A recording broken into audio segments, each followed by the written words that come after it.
That's what you do every one of our podcasts. Welcome to the Zachrilege cast, Cognitive Dissonance, and thank you for not wearing blackface on this video. Oh, well, if I would have known it was an option. I know. Cecil, get my blackface kit. I'll be right back. Don't tell me that you don't have, like, somewhere in the studio. Come on. Come on. We've got That's shoe polish. We've got whatever. several strap-ons. We've got a couple pocket pussies over there. Actually, distressingly, we've got some pocket pussies. We've got some lube over there too. So pocket pussy. We've got some lube. We've got a butt plug that vibrates. This is a corner. Yeah, this is the anal So did you want to see collection. this stuff, Zach? I mean, it seems like you asked. I don't want to. You guys are ready. Wow. I mean, busting this stuff out if you don't you want know, there's some podcasts that you listen to. Yeah. And they do their ads, and you're like, I don't really think you guys are into like investing money or whatever. But you guys, I believe you when you do. Oh yeah, we definitely we bought stock in Adam. Is it demo time? When is demo time? I think that's for the Patreons, right?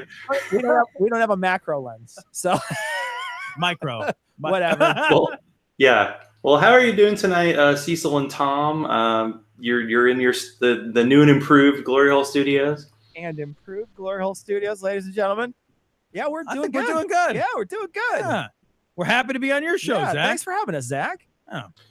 Well, here's a toast. I got a Bourbon County Stout in actual Goose Island glass, so I prepared. I have a water, but if I pull my hair down, I can turn it into wine. Oh, nice. You're very dressed up for tonight, but that's okay. I know how you do it. You guys are pros. Suggest that maybe you're very dressed down Yeah, for tonight. That's what I was going to say, but I just didn't want to bring it up. For me, you don't see what I'm wearing below this, so that's perfect. First time on your show. Yeah, I mean, you can't see below the table. I'm Winnie the Poohing right now. My dickie's out. So.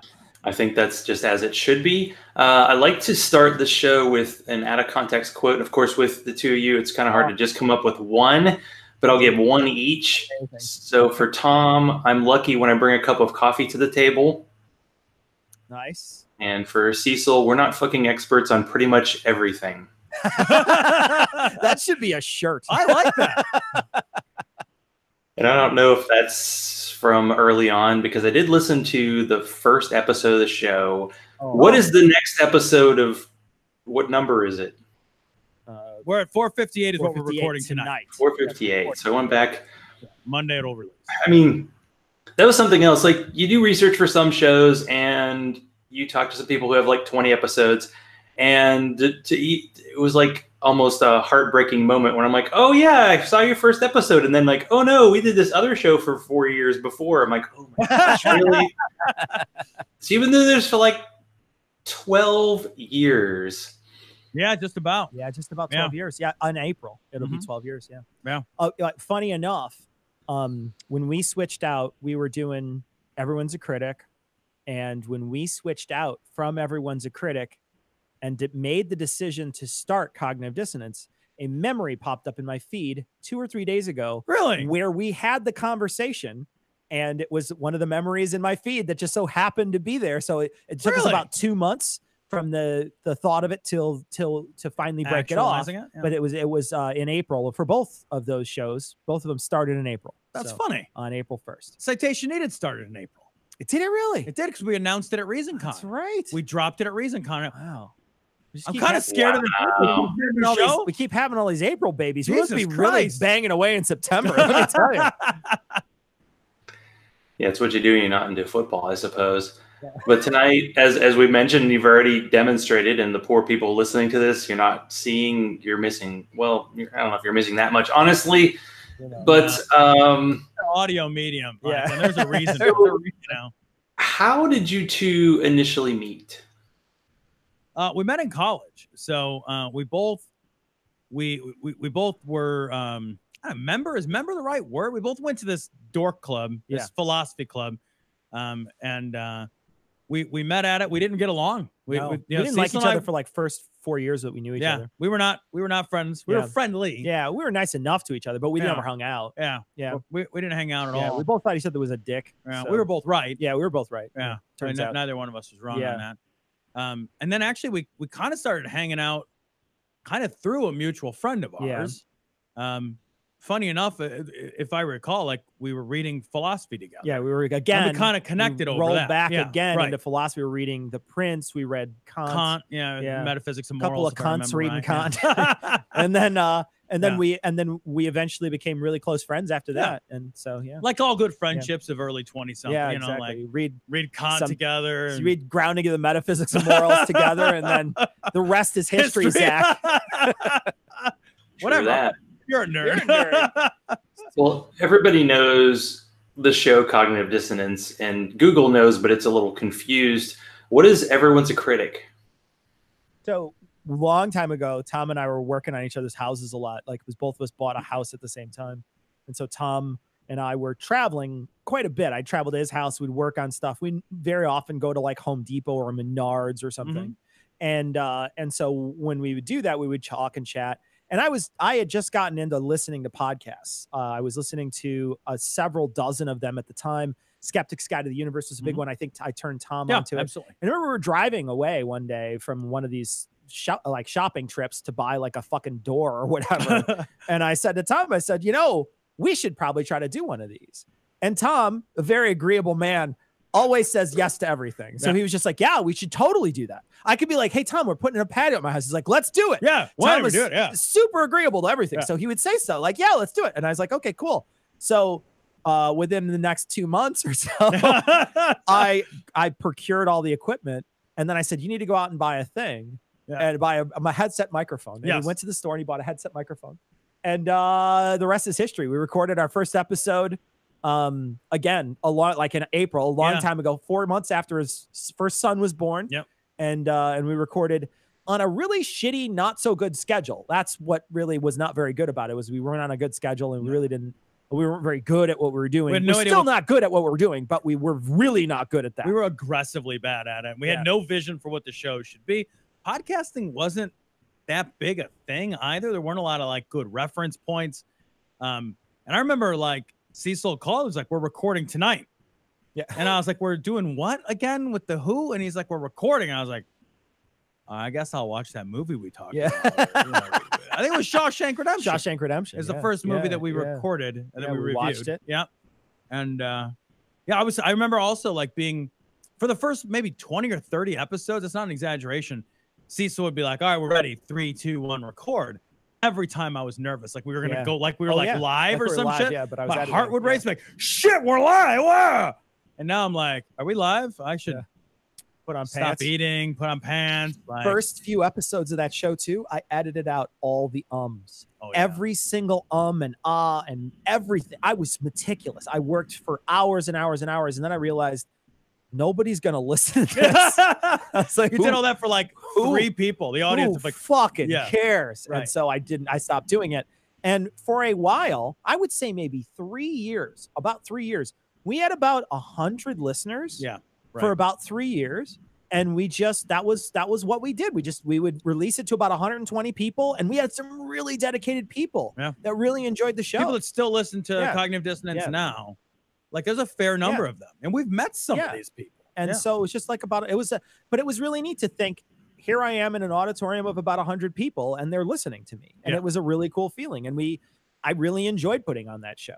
And we decided to split off because the show, like Tom said, there really wasn't an organizing feature. It was like we reviewed movies, but then we also really were very passionate about all kinds of skepticism and politics. And so we would just insert that into the show. We just do it. We're just like, yo, let's just fucking record that too. And so there was all these different segments. And there was like 3-hour long recession, like recordings. And so eventually Cecil was like, this is 2 shows. And then we thought for sure that the show that was going to do better was the movie review. Once it was unfettered from our personal opinions, the movie review show would take off.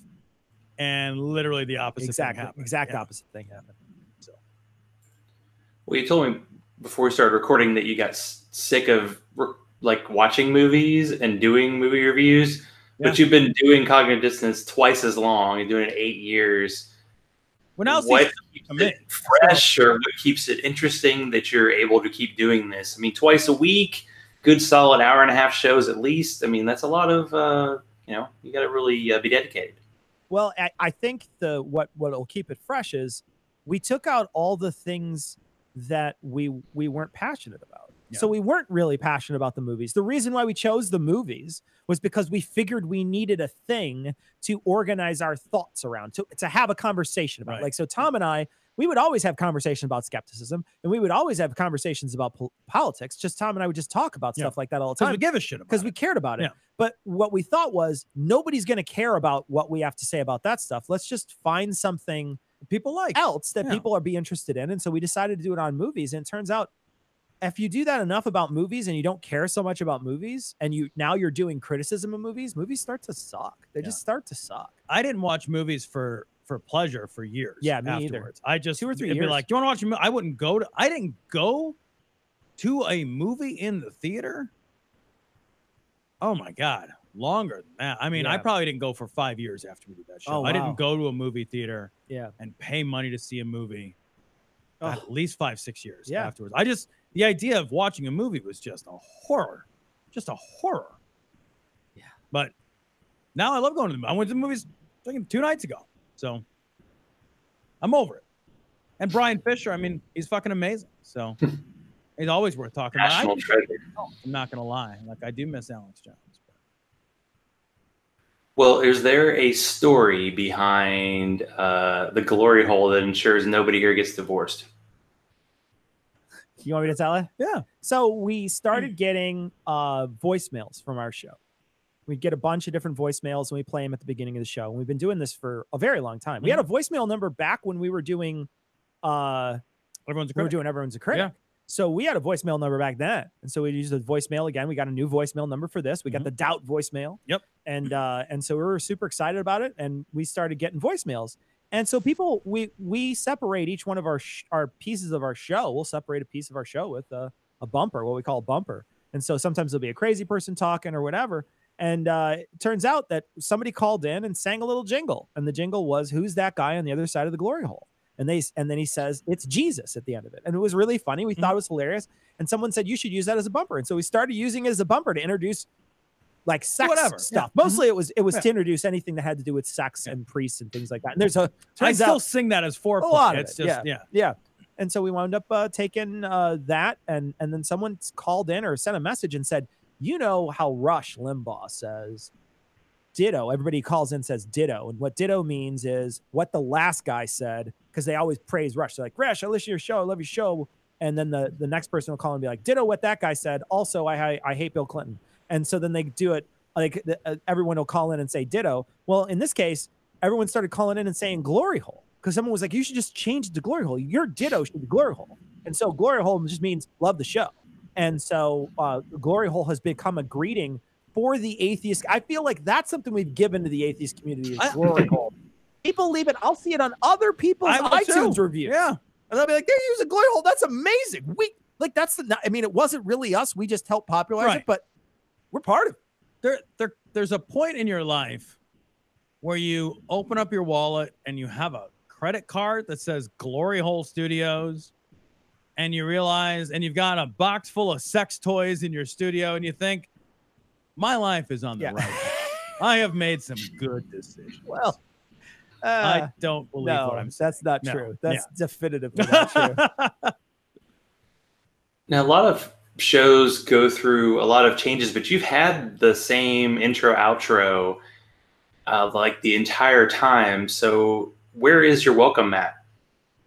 Hold on a second. I'll be right back. Go grab the welcome mat. Yeah. It's At what point did people say, "Hey, I want a welcome mat"? I mean, talk about, there you go. There it is.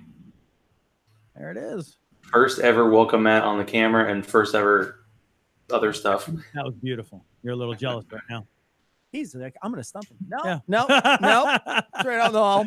We got it. We're good. Now, the most important question of the night is, what exactly does Tom do What, like for a living? What do or for the show? on the show? Well, I make hilarious comments and insightful commentary, and I look good doing it. That's what I do. I make, okay, I'm on the show. Yeah, I'm on the show. Tom's here. I mean, Cecil certainly does the vast majority of the work related to the show. I find the stories that we cover every week, and then I record the show, and that's the bulk of my contribution, for sure. Yeah, and we have an Ian now who does a lot of work too. Yeah, Ian does a lot of stuff for us, and Cecil does all the technical stuff, all the editing stuff.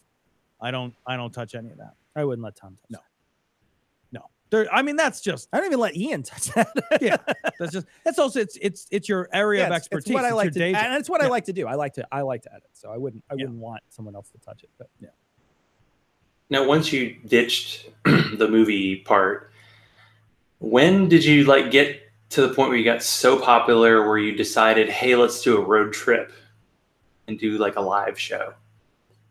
Oh, we got asked to do a live show. We're not crazy about live shows. We did our first live show in Manchester. Manchester was our first live show. Yeah. So that was fine. But, man, live shows are not, because Cognitive Dissonance isn't really a live. I mean, it's okay live, but it's not the same thing. Well, there's no script. So it maybe it's going to hit, maybe it's not. So Cognitive Dissonance has only done a couple of live shows. Yeah. We did the live show in Manchester entirely by accident. So our intention was to go to QED because QED sounded like a lot of fun and we wanted to go. And I think that's something maybe people don't know about us is when we attend events, with the only exception being Skepticon in Australia. Every event we've ever attended, we attended as attendees, meaning we bought a ticket and we just went because we thought it would be a fun thing to do. When we told the organizers of QED that we were buying tickets, we had already purchased them and we were looking forward to going, and we hoped to meet them. That was Marsh and Andy, who we've talked to for years on the show. They asked us if we'd be so kind to do a live show in their podcast room. We said, sure, what the hell? And that was the first time that we did one. We've only ever done one other live Cognitive Dissonance, and that was at Skepticon in Australia. And that was an invitation that we received. We've done Citation Needed. Yeah. In Chicago. And we did Citation Needed in Australia. Live. And those are excellent shows because they're scripted. So so those port. Those are easy to do live. But this Cogdis is a difficult show to do live. It's okay to do here, but it's difficult in front of a live studio, in front of an audience. If there's an audience there, it doesn't really translate as well. It's not as organic. Yeah. And it's hard because, the good stuff that we do is like video. Like we have a video up on the screen. When we're doing a live thing, can't do it. It sounds great and looks great now, but it's very difficult to do the moving parts to get that going at a conference is very difficult. So for sure.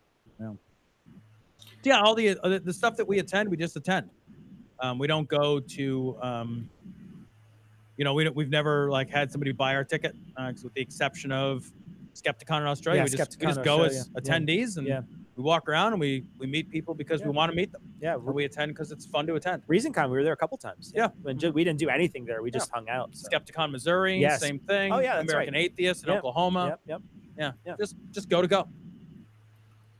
Is it strange for you because you go to his studio and you do a show, but you're not directly interacting with people? Is it strange to be kind of podcast and atheist famous, and when you go to conferences, people are coming up to you who you've never seen before, never met?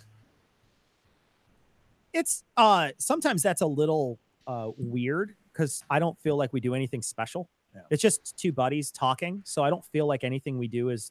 I mean, I think sometimes we can blunder into being insightful, and I think sometimes we make each other laugh, so I know we can be funny.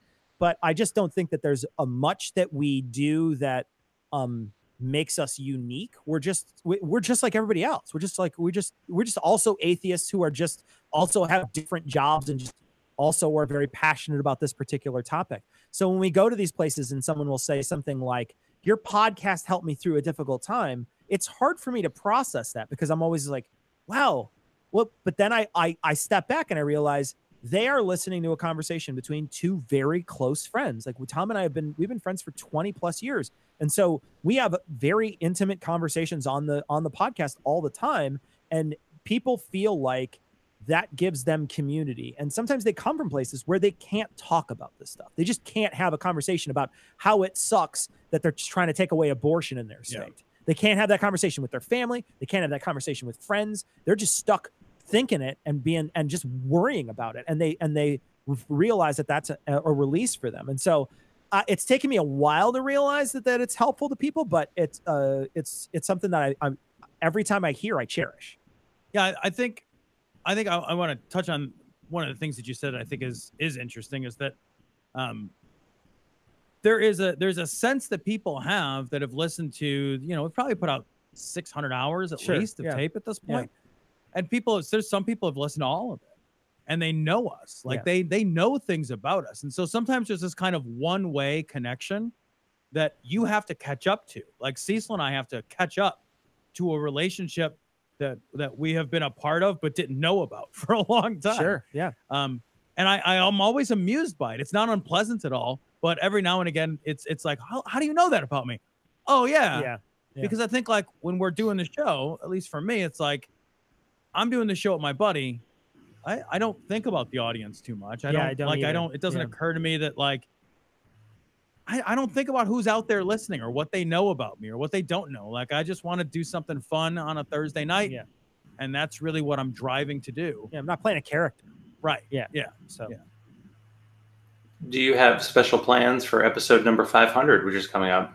We hadn't thought about it. We're kicking around ideas, but we're not quite sure. Maybe we'll do an episode live stream, maybe fly a couple people in, have a good live stream, actual live stream experience. We got probably 6 months or so, 8 months before we hit that. The plan.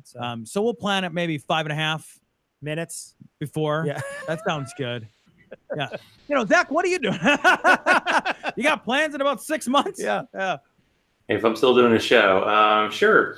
So what is Vulgarity for Charity? Vulgarity for Charity is awesome. The puzzle guys, a couple of years back, they asked us to be a part of their so this is their thing, by the way. Vulgarity for Charity, they asked us to be a part of it a couple of years ago. They said, look, we're going to try to raise some money. You can roast people. We'd love for you guys to play with us. We'll write some roasts. We'll see if we can't raise some money. We raised far more the first year than we thought we would. Sure.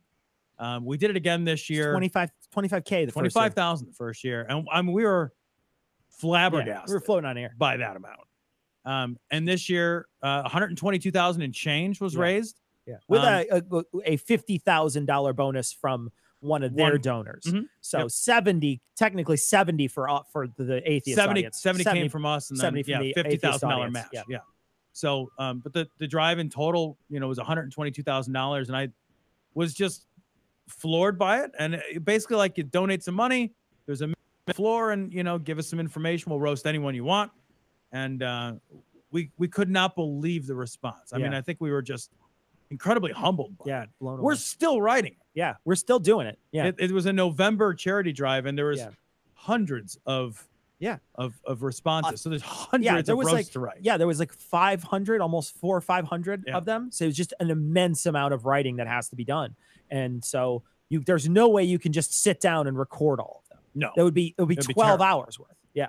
So yeah, but it gives to an amazing charity. The charity that we've done it 2 times with them before. And I want to expressly, say that this is not our idea. Was never, and I know you said that as a puzzle guys, but it's not our idea. It was, we just were lucky enough to be asked to play along, but it was their idea. They came up with it in the first year. They did something completely different. And they raised a bunch of money for a different charity. And then they asked us to come on to see if we could sort of join forces. And when we did, we had a great response. And then we did it again, and it was an even bigger response. So we really enjoyed it. But the charity that we did it for 2 years is Modest Needs, and Modest Needs is an amazing charity. They take people who are on the verge of poverty. Basically, they're going to miss a payment, a necessary payment in their life. So they're behind on their car payments, or their heat's going to be turned off, their electricity is going to go out, and they step in, collect money Kickstarter style, and then bypass the person who's asking for it and give it directly to the people who are looking for those funds. So if it's the electric company, they give that money directly to the electric company. The person, there's no chance that this person is a fake homeless person, like that one guy who did that Kickstarter. And it's a great charity, and we have had. I can't tell you how great it is to talk to the owner of that, the guy who runs that charity, the person who started it, the founder, and now their presiding officer. He's an amazing guy. Yeah, Keith is one of those people that, like, you hear his story, you talk to him for a few minutes. If you walk away from that uninspired, you cannot be inspired. Like, he's a person that you're like, I'm not that good, and I will never be that good. I am lucky to be in proximity to people that are that good. Right. You know, he's an awesome human being. So that was a ton, and it's a ton of fun. Let's be honest, the roasts are a blast. They're like fun. The people seem to really enjoy them. Yeah. They're fun for us to write and record. And Vulgarity for Charity is really the coalescing feature that helped us realize that we needed to start Citation Needed. Yeah. Because we just enjoyed doing that project. Yeah, those guys like, we need to work with these guys. Yeah, they're so much fun to work with that we just decided we were walking out of here one night. We were walking out of the studio one night after a Vulgarity for Charity. And I turned to Tom and I said, we've got to do something with them. We've got to figure out a way to work with them. So. And again, I'm generally agreeable. Yeah, Tom was just like, sure, whatever. Yeah, I got an extra 15 hours of my week that I wasn't using. Well, what will be over first? The Trump presidency, or are you doing the roasts for this year's Vulgarity for Charity? Oh my God. Mueller report soon, so who knows? Who knows? I don't know. Is there anything that brings the guy down at this point? Does it like? I think the House would impeach him. I don't think the Senate will. impeach him. They wouldn't. I think he could show up to work fucking naked and covered in Russian urine and be like, yeah, all right. Yeah, actually sounds like a good weekend. If I'm being honest. We might have some Russian urine in that box behind you. Probably do. They sell that at Adam and Eve. Gloria, check out. Well, what can you? I know you're doing a live stream like tonight, but can you do a preview? Like what is new and improved in the Glory Hole Studios? I mean, I'm wearing a condom and Depends, so I'm ready. Yeah. Wow. So we just had a brand new setup the last time, like in the last couple months. We invested some money from the show into a video camera system, and the studio used to be a lot like there used to be these partitions in here because we were really worried about our sound reflection off the walls. So we were really worried about it, and we wound up taking like half the studio. We basically cut it in half, and so the camera shots are real close, and it didn't look very good. And so what we decided to do was open it all up. So Ian came to town, and we worked on it for about 30 hours, and we basically rearranged the whole thing, rearranged everything on the wall, and we wound up buying a brand new monitor for the front so we could look off of it. And then that's basically the brand new studio. I mean, but it was a lot of work. Lights, camera, and action. Yeah, we put in a lot of lights and camera, and so it turns out good. Yeah, we like it. We think tonight's going to be the real unveil, but we are unveiling it. You know, your viewers are getting a preview right now. That's right. We feel special, don't we? Well, what made you decide to recently cover the criminal justice system other than needing to fill some vacation time? Well, I will say this, like Cecil and I, we get together in the studio every Thursday. And when we get together, you know, we order some food and we bullshit with each other about the week. And a lot of times we have, you know, pretty serious conversations that don't make it into the show about whatever it is we're thinking about. And we've both been kind of watching documentaries. The true crime documentary thing is a big deal right now. It's kind of a cultural phenomenon. We're not exempt from that in any way. And we were having conversations about the criminal justice system just off the air, just the two of us. And we have a lot of like pretty significant or serious conversations that live off air. And we've always been a little hesitant to bring those to the show.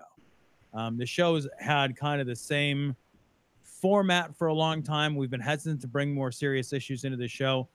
But in the last year or so, we've decided to sort of venture out and to say, all right, you know, there's some shit we care about. Yeah. And we're lucky enough to have an audience, and we're lucky enough to have an opportunity to speak. So let's take the things that we care about that maybe we're not going to make as many dick jokes about, and let's see if the audience is interested in hearing our thoughts on them. And so far the reception's been good. Yeah. So it's been fun. We've done a couple of them. Yeah. And the ones that we've done, people seem to enjoy them, but we still do get emails from people after they're finished, and they'll say, look, I come to you guys for dick jokes and for, you know, for make me laugh. Oh, I want you to make me laugh. I don't want you to dance, tell me, monkey. I don't want you. What I don't want you to do is depress me. Right. And so we did get a couple of messages like that, but we also got a resounding number of people that said, wow, that was really awesome. It was a great conversation. It was really fun to listen to. And, you know, at the end of it, nothing's really resolved, but we did have a good conversation. And yeah, so, I've noticed that we didn't fix any of those problems. Any of it, turns out. I was very surprised. That Making a Murder guy's still behind bars, Tom. But we said he shouldn't be. And we said it out loud. I know. I don't understand. Yeah. What is the point of this? I quit the podcast. Well, since you've done this show for like 8 years, you've outlasted some serious personalities that you talked about a lot. Like Glenn Beck and Bill O'Reilly don't have those shows anymore. Are there any more personalities who are still active that you would really miss if their show disappeared? I already miss Alex Jones. Alex Jones used to be so much of a bigger portion of our show. I miss him. He's not anymore. I kind of want to hire him. Like I'm only like kidding a little bit. Like I would hire him just to have that voice and come on.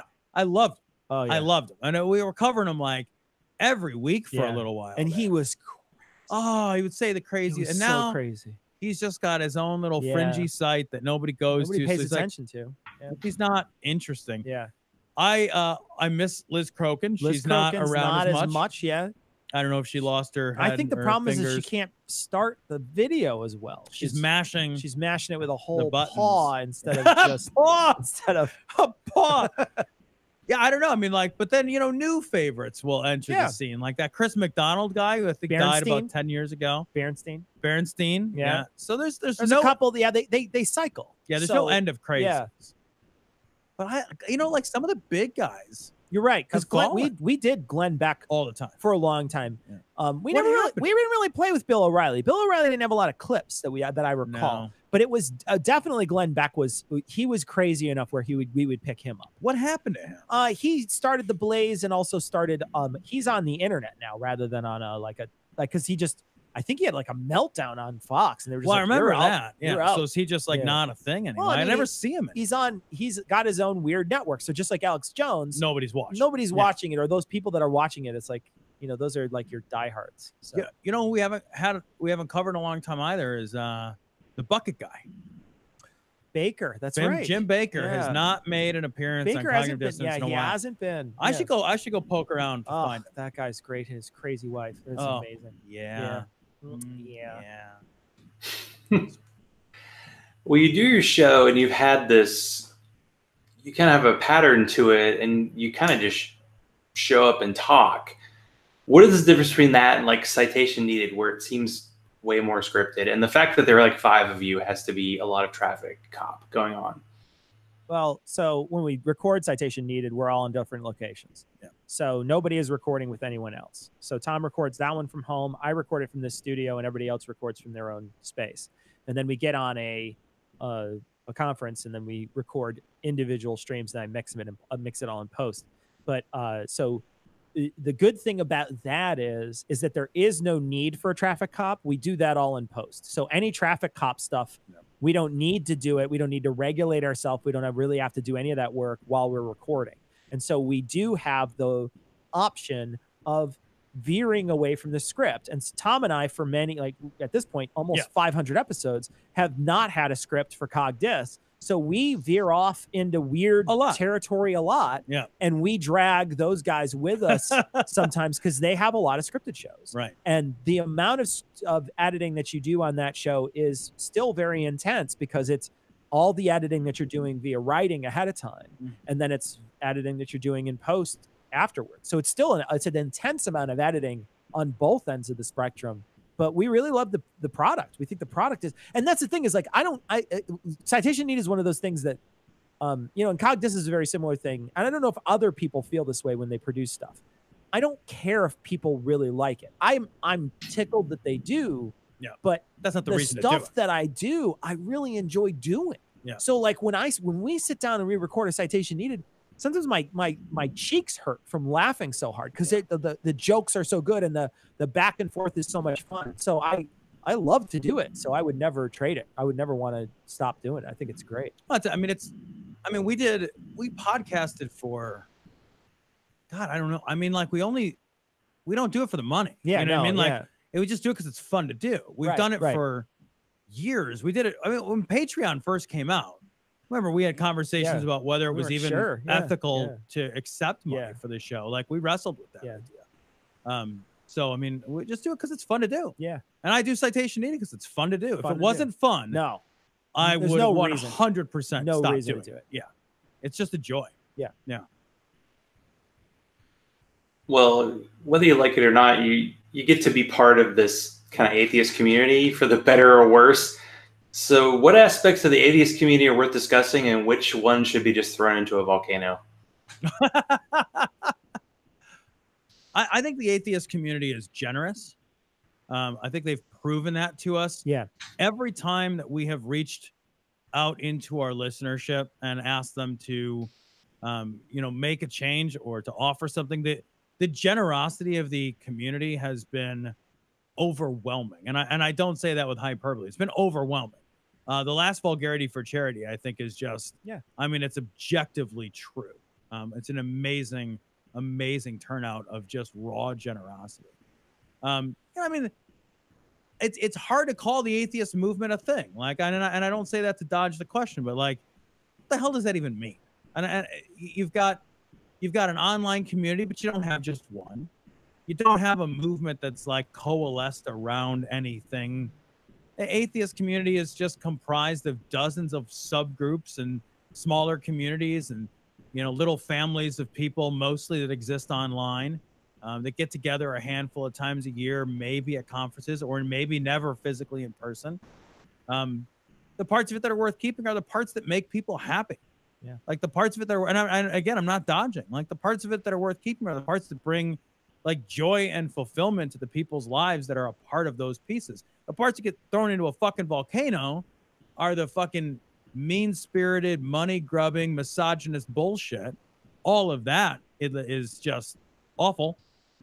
It's also incredibly transparent to anybody who's looking at it. I think anything that's deeply agenda-driven, as far as I'm concerned, can go fuck itself. But that's mostly because I don't enjoy it. Yeah. So I don't know that that's necessarily true for everybody. I think the atheist movement itself, there's another show that I really enjoy called Skeptics with a K.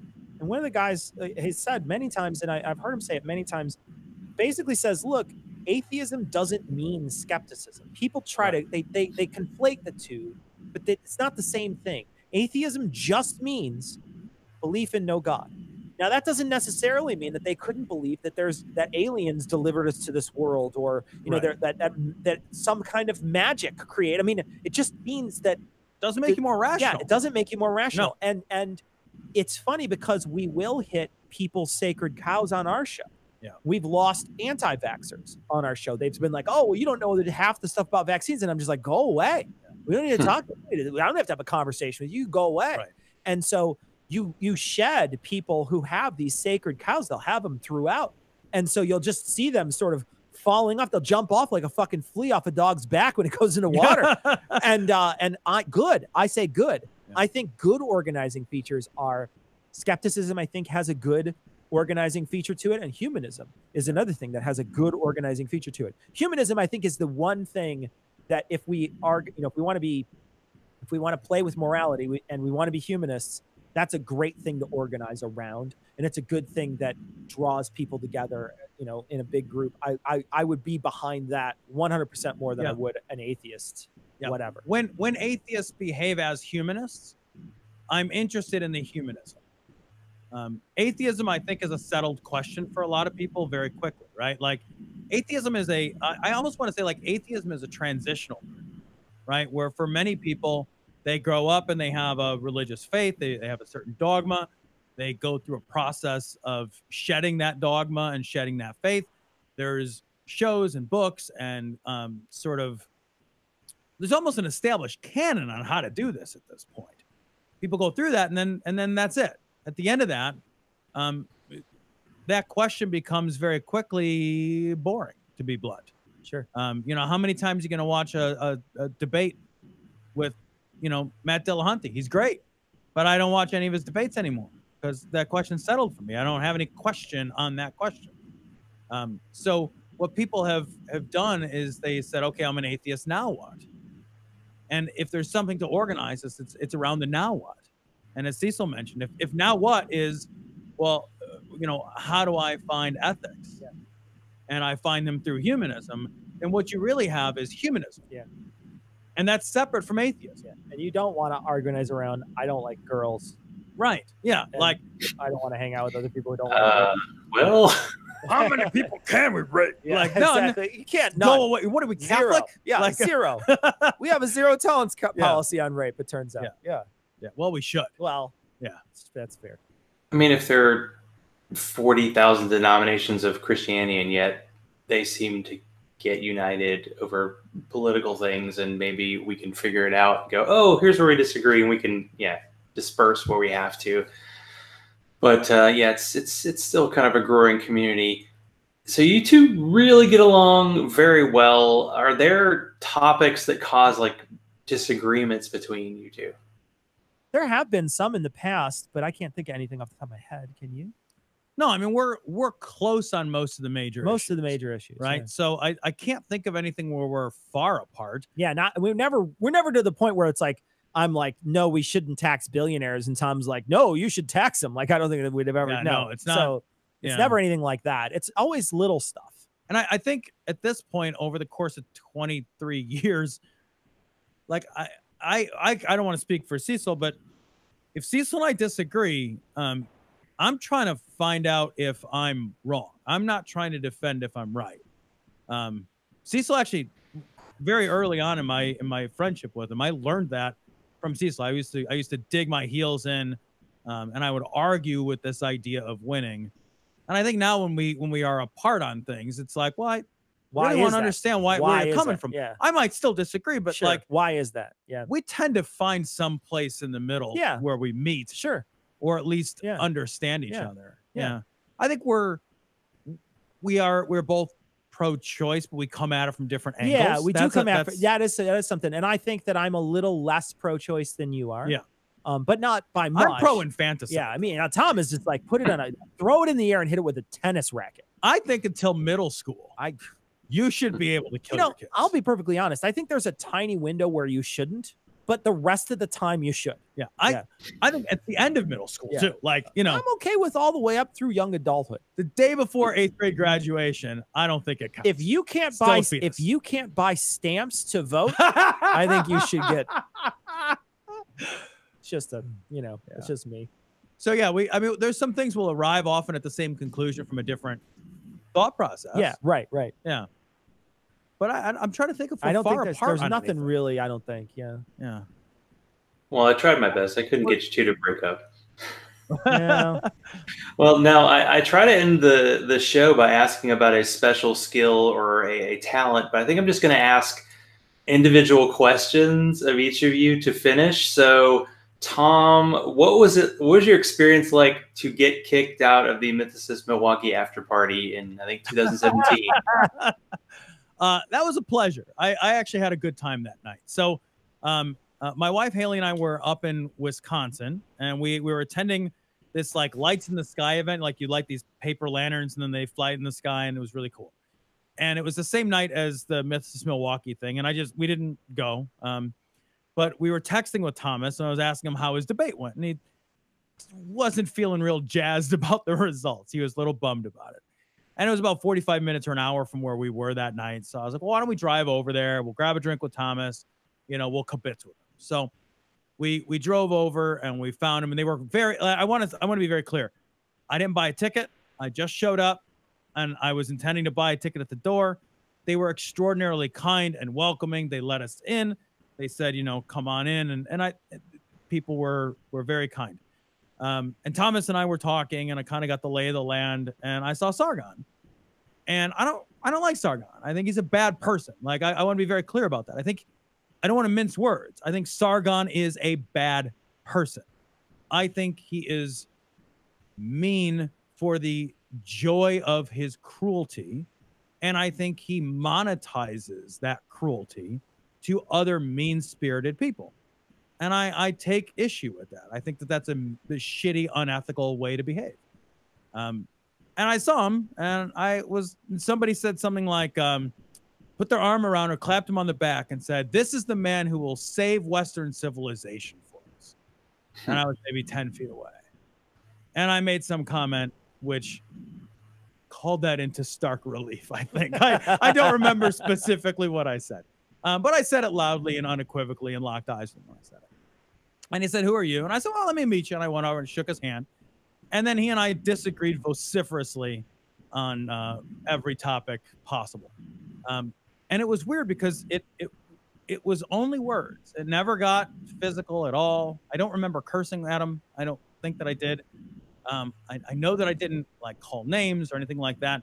I was loud, but I'm just a loud person. And they called the police. At one point, he walked into me, shoulder checked me to get past me. I didn't move. And they called the cops, and the cops escorted me away. What's the first time that ever happened to you? For that kind of thing? Yeah. I've never been escorted by the police away from a place for being loud. That's a weird. Yeah. It was weird because there was nothing happening. I think people were uncomfortable. If you watch that video, it's uncomfortable. Oh, it's deeply uncomfortable. I don't know I think that's it. So. I don't think the police often get involved with discomfort. Yeah, but you know, and their deal. The organizers didn't ask me to leave. Yeah. You know, they didn't say, "Hey, calm down." Oh, that's true, right? Yeah. Would you leave? Yeah. Or they didn't intercede in any way that would have led me to believe that what you're doing conversation was deeply unwelcome at an event. Yeah. They just asked the police, and then I just left. Like I was like, all right, you know, got the police. That's fine. I didn't intend to be here. Sure. And so we left, and it was. I mean, to be honest, it was kind of funny. I thought the whole thing was a little funny because Sargon's whole thing is like, well, you know, like don't get offended by words. Words can't hurt us, right? Like I can say whatever evil, mean-spirited shit I want, and if you don't like it, you can just leave. And I did find it amusing that evidently. Well, he left. I could just leave. Well, he left the conversation. He did. He left. You said you're like, well, if you don't like it, you could just leave, and he did. He did. He did. He pieced out of that conversation. He couldn't help himself. Couldn't help back. it. Yeah. So he turned back. It was good. It was pretty good. You got him. I did. I got him. Yeah. That was a fun night. Yeah, it's an interesting video to watch. I just figured because the video that it's on YouTube is kind of from a fan of his, so it's not exactly. I would call it even-handed. But a question for Cecil: what is the SCA? SCA is Society for Creative Anachronism. It's a medieval recreation society, and they have groups all over the United States, and in fact all over the world. I know people that I've met from Australia, from the UK. I've met tons of people from all over the world, and they just get together and hang out and dress in old-timey stuff, and it's like a Ren fair in a lot of ways. I don't normally participate in a lot of that stuff. What I normally do in there is I fence. I found it years ago. They do a thing called Western martial arts, where you use a sword simulator and you fight. It's a lot like looks like a real sword. It feels like a real sword. It's made out of steel. It's just dull, and it has a tip on the end of it. And they weigh a couple pounds. They're not like an épée or a foil. And I've been playing for 25 years now, and I really enjoy it. I met a ton of people, and I love it. I love the people I hang out with, and it's a really good time. It's actually a lot of fun. And like I said, I've made almost lifelong friendships, long time friendships. And the people are, we're all just kind of nerds, and we have a good time. We just have a nerdish good time. It's a lot of fun. Check it out. It's SCA.org, and you'll find a group by you anywhere in the United States. You can find a group near you. Great. We'll include all the links. And speaking of that, it's about time to call it a night. So first of all, thanks for being on. It's great to kind of initiate the new Glory Hole Studios, but tell everybody where they can find you if there's like a few people out there who don't know who you are. Well, you can go to dissonancepod.com and find Cognitive Dissonance, or you can go to citationpod.com and you can find Citation Needed. All the links to all our social and all that other stuff are on both of those websites. So citationpod.com or dissonancepod.com. Sounds good. Well, thank you, Cecil and Tom, for being on tonight. Thanks for having us. It was a lot of fun. This was great. Good time was had by all.